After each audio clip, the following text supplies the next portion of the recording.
Hello, I'm Robert Royal, and these are the Catholic Thing podcasts. We're delighted to have with us today someone who's going to be familiar to many of you who follow the Catholic Thing. We have a regular columnist of ours, Stephen P. White, who many of you, I'm sure, have been reading on our site. Steve is also a fellow in the Catholic Studies program at the Ethics and Public Policy Center here in Washington, D.C. But we're going to be speaking with him today about another hat that he wears. He's the executive director of something called the Catholic Project at the Catholic University of America. So, Steve, welcome. It's good to have you on with us.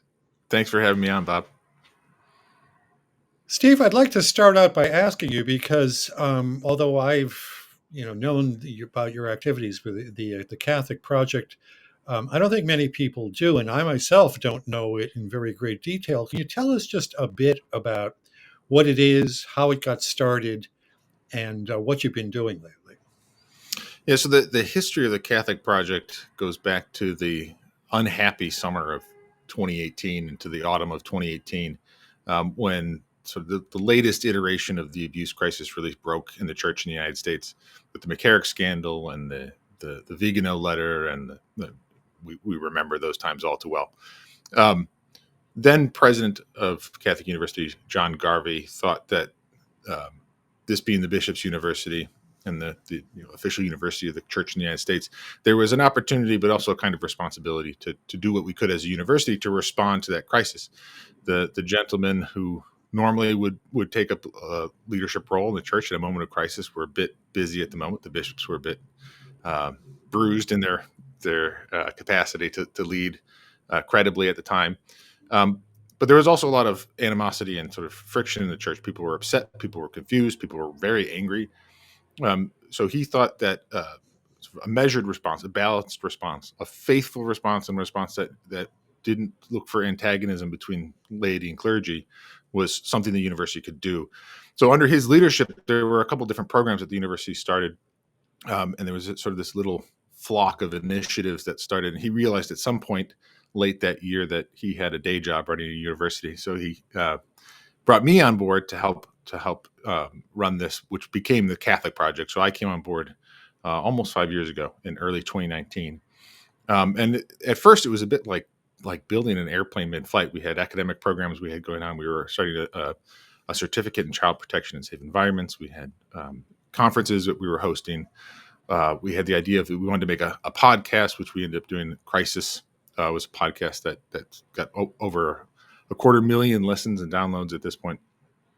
So we started all kinds of different projects to try and do what we could as a university to help the church respond in this moment of crisis and turmoil. But it went much further, didn't it? I mean, one of the things that I wanted to talk with you about is this is a kind of a positive development inside the church at a time. And even now, 5 years later, of course, there are many things that many of us are worried about. I was particularly struck recently by the survey and the study that the Catholic Project did of priests and seminarians here in the United States. Could you tell us a bit about that? Because I thought there was some surprising results of that survey. Yeah. So from the beginning, we knew, in a moment of crisis, you have to look at some unpleasant things and tell some difficult, unpleasant truths. But we wanted to be constructive. One of the things we decided to look at was, and it was inspired by a conversation with, as I said, then President Garvey and Cardinal Dolan. Cardinal Dolan mentioned that there was a lot of anecdotal evidence that suggests that the church's response to the abuse crisis, the crisis itself, but also the church's response, going back to the Dallas Charter, had changed the relationship between priests and bishops. That what had been a sort of fraternal or father-son relationship had become more strained in a lot of ways, had become sort of HR-ified. And no one had studied that carefully. So we set out to conduct a study that would look at the ways that the abuse crisis and the church's response to it have affected trust and confidence in the leadership of bishops among priests. So we did that. We conducted the largest survey of American Catholic priests in more than 50 years. And we found that the trust between priests and bishops is not great. We found that priests overall are actually flourishing and doing well. And then we decided to sort of dig down more into what are some of the causes of eroding trust, and what are some of the ways that we can fix them. That the original study was conducted, and the results released last fall, in fall of 2022. And then this autumn, we released a second sort of batch of data from the same study, looking at some of the dynamics between different generations, and sort of friction between different generations of priests, and trends in how priests view themselves based on what age cohort they're in or when they were ordained. And there was some, we can dig into some of that, but there was a lot of really interesting information. Some of it confirms things people suspected. Some of it sort of cuts against the grain of some stereotypes about priests in the United States. By and large, it was very well received by the bishops. I think a lot of them were a bit nervous about a study like this that they didn't have control over. But I think most of them, by and large, were very grateful, even if it made them have some hard conversations with their priests that I think ultimately were good conversations. So. I think one of the results that a lot of people picked up on is something that it's not exactly surprising, but I think the extent to which this survey confirmed an intuition that a lot of us had was a surprise. And that was that, look, let's speak frankly about this. There's been a certain tension between Pope Francis, obviously, and what he perceives America to be. He seems to think of us as a more conservative John Paul II, Benedict XVI type of church, which I think is probably generally true. But one of the things that I found a lot of people were talking about was how your survey discovered, if that's the right word, that almost all of our seminarians, I guess it was, describe themselves as traditional or conservative. And that it is true that in the United States, somehow, maybe because many of our bishops were appointed by John Paul II and by Benedict, that type of vision, which is a bit different than the vision we've had in the church the past 10 years, really looks like it's going to persist into the future for the church in the United States. Is that a true description of what you found, or no? Yeah, I think that's right. There are a couple of nuances there, though. If I, in one sentence or one short paragraph, could describe the youngest cohort of priests in the United States, Sure. I would say they're theologically orthodox. This is how they describe themselves: theologically orthodox, politically moderate, more so than any other cohort that we studied, and they're the most sort of ethnically and racially diverse of all the cohorts. The oldest liberal cohorts, the oldest, most progressive, most liberal cohorts, both politically and theologically, tend to be the most overwhelmingly over 95% Caucasian, white. What was interesting is that this isn't I don't think this is a story of sort of a wave of conservatives. So it's true that over time the priests have become more conservative. The cohort of each priest class, going all the way back to the priests ordained right after the council, all the way up through 2020 and 2021. The younger priests tend to be more conservative, both politically and theologically. But as I said, I don't think this is a rise of conservatives so much as this looks to me like a complete collapse of vocations from men who see themselves as politically and especially theologically progressive or liberal. They've just essentially vanished from the ranks. Now, if I were a bishop, I would want to know why that is. I'm someone who doesn't assume. I operate in the assumption that there are lots of good men who would make great priests who have maybe different politics than I do or different theology, but that these men seem to have who see themselves as politically liberal or theologically progressive have just stopped going into the priesthood. Now, maybe that's because they've been weeded out of seminary. Maybe it's because certain predominant strains of progressive theology have a different view of the priesthood than what's on offer in the Catholic Church today. I don't know, but as I said, this looks to me like a collapse of progressive vocations rather than a sudden wave of conservatives. As you said, these are the priests we're going to have for the coming decades. And the fact that almost none of the youngest priests, very, very few priests under the age of 40 and virtually zero under the age of 30 see themselves as anything other than politically moderate or conservative and theologically conservative or orthodox. That's the character of the priesthood for the foreseeable future.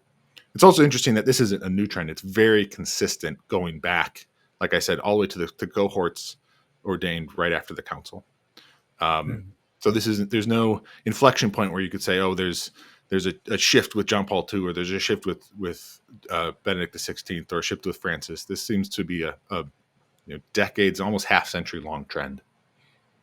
Let me ask you, because I'm curious. I don't know if you can answer this question or not, but how does that compare with the seminarians' view, as they are in many places, coming down the pipeline in other nations, particularly Europe, where there seems to be a collapse of vocations?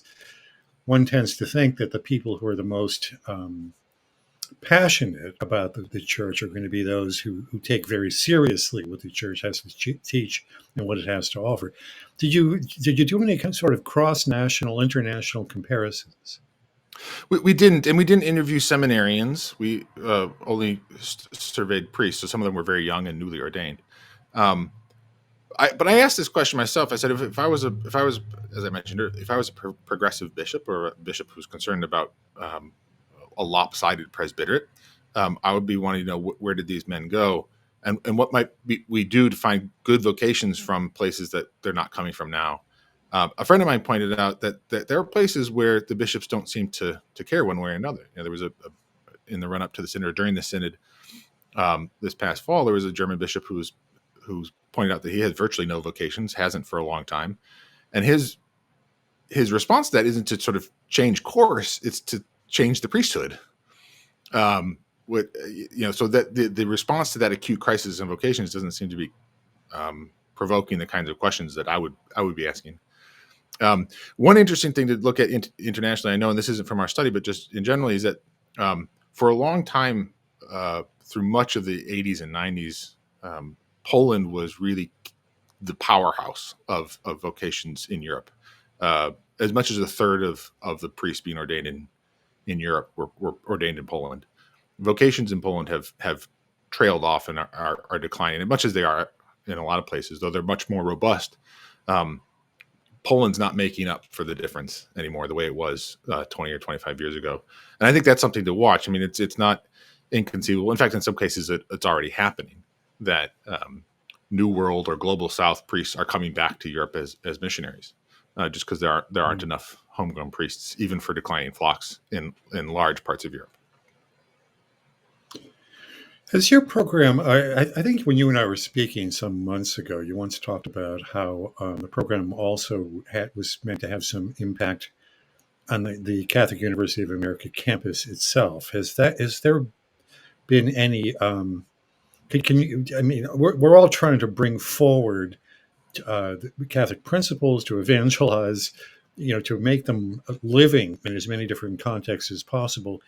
Have you had any influence on the campus ethos or the campus practice via this Catholic project? Because I'm sure many people out there are wondering, since a lot of us have great fears, or at least nervousness about where Catholic universities in general are going, Catholic colleges and universities. Mm-hmm. And we've got a lot of them, as you know, here in the United States, about 250. Can you give us a bit of enlightenment about that?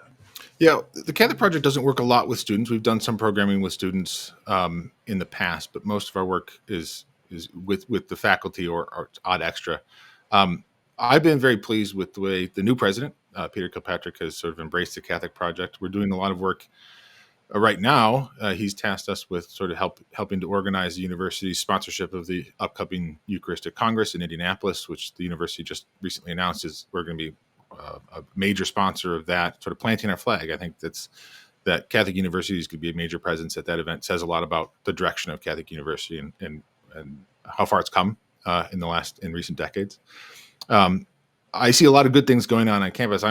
My oldest is just starting high school, but she's of the age where I'm starting to think about the impending doom of colleges, and I would say this even if I wasn't an employee of the university. I've been very pleased and impressed with what's going on here at Catholic University. The Dominicans, Father Aquinas Gilbo, has taken over campus ministry, and he's been doing great things.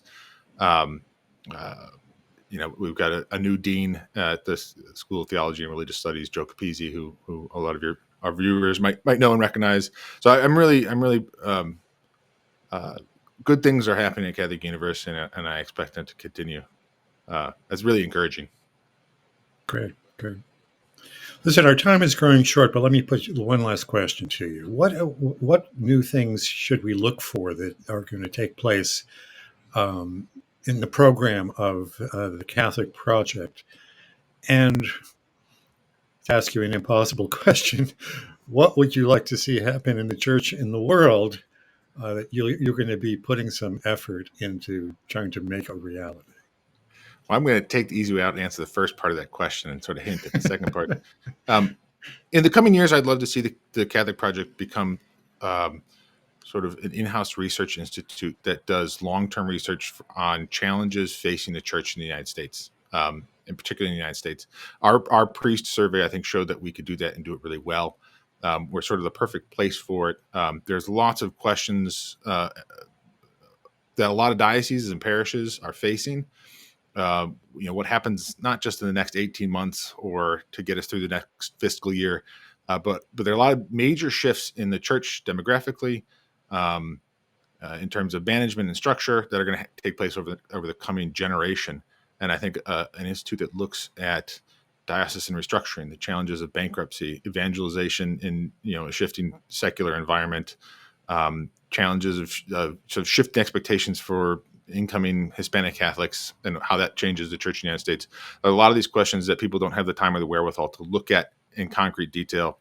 And I'd love for us to become sort of the go-to place for the church in the United States for looking at those questions long-term and hopefully help bishops make better decisions, help dioceses function better, and do a lot of good research in those areas. But those are dreams. Some of them are in motion. Some of it's yet to come. But I think everyone sort of recognizes that the church of the early 20th century, which was sort of the model for the church in the United States for a long time, is sort of coming to an end.